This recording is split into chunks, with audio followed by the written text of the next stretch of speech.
台南市的地理環境好，四季攏有豐富多元的農漁特產。新化區生產的番薯年產量更是全國第3，是春季上有代表性的特色食材。永豐國小以食在地、學在地、惜食材、愛土地為核心精神，推動食農教育，特別帶領囡仔來到呱呱園的番薯田，體驗親手熬番薯的趣味，也借此讓囡仔認識家鄉的物產，培養愛護土地的情懷。有挖過地瓜嗎？沒有。沒有，今天第一次挖，那體驗感覺怎麼樣？很好玩。很好玩。我體驗到了農夫的辛苦，也讓我獲取了一些如何挖地瓜的方法。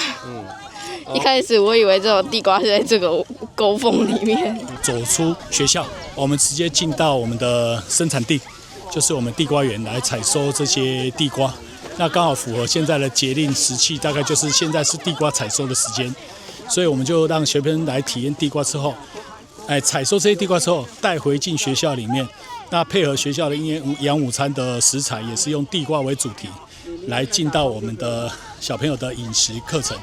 我想這個讓小朋友直接去體驗，去跟由採收體驗到上餐桌，這一系列的課程，讓小朋友能學以致用。趕快放袋子裡哦，趕快裝哦，不要人家裝滿了你還在那晃啊！除了路餐體驗，學校營養師王瓊燕表示，番薯因有香甜滋味，而且富含膳食纖維，對腸道健康有相當的幫助。學校東港的營養午餐也推出番薯相關的料理，讓學生在餐飲學習的同時，也當品嘗到健康美味的在地料理。